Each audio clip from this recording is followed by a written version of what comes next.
سکتی ہے۔ مسلمان کے مرنے کے بعد اس کے عزیز و اقارب یا رشتہ داروں کو مرنے والے کو ثواب پہنچانے کے لیے کون سا کام کرنا چاہیے اور غم اور سوگ کا کیا طریقہ ہے؟ کوئی مسلمان فوت ہو جائے اس کے سارے اعمال روک دیے جاتے ہیں۔ رسول اللہ صلی اللہ علیہ وسلم کا فرمان ہے آدم کا بیٹا جب مر جاتا ہے اس کے اعمال منقطع ہو جاتے ہیں سوائے 3 عملوں کے۔ اس حدیث میں 3 عملوں کا ذکر ہے۔ وہ عمل کیا ہے؟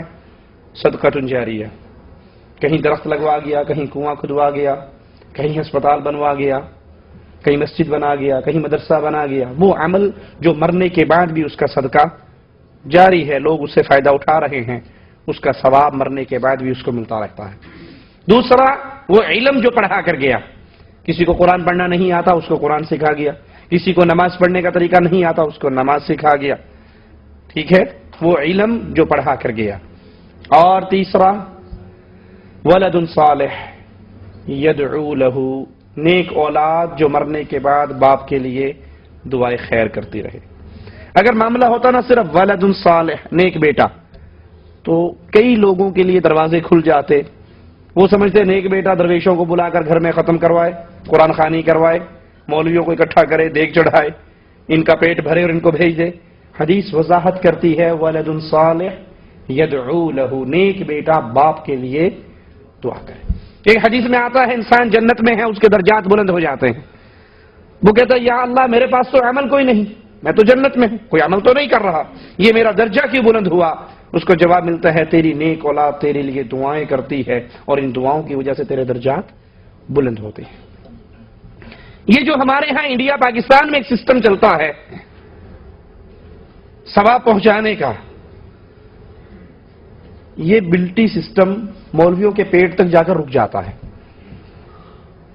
مرنے والا مر گیا، اب اس کے لیے دیگ چل رہی ہے، اس کے لیے گٹھلیوں پہ آیت کریمہ پڑھا جا رہا ہے، اس کے لیے وہ آپ نے دیکھا ہوگا مدرسے کے مولوی کے پاس آتا ہے، گاڑی سے اترتا ہے اور کہتا ہے جی میری امی مر گئی قرآن دے دو، ایک درویش اٹھتا ہے، ایک درویش سے قرآن مانگتا ہے، وہ کہتا ہے میں نے 2 پارے پڑھے اس کو دے دیے، وہ 3 پارے پڑھ کے دیتا ہے، وہ سٹاف اکٹھا کر کے اسے ایک قرآن کی خوشخبری دیتا ہے، جی ایک قرآن آپ کو مل گیا، وہ اس کے بدلے میں 500 ریال دیتا ہے، 500 روپے دیتا ہے مولوی کی جیب میں اور قرآن لے کے اپنی ماں کو بھیج دیتا ہے۔ یہ سب ڈرامہ ہے، یہ سب ڈرامہ ہے، یہ کھانے کا ڈھونگ ہے، یہ مولویوں کا بنایا ہوا معاملہ ہے، یہ میڈ ان انڈیا پاکستان مسئلہ ہے، یہ قرآن و حدیث کا مسئلہ نہیں ہے۔ قرآن و حدیث کے اندر جو اعمال رسول اللہ صلی اللہ علیہ وسلم سے ثابت ہیں وہ عمل کرنے چاہیے، دعائیں خیر کرنی چاہیے۔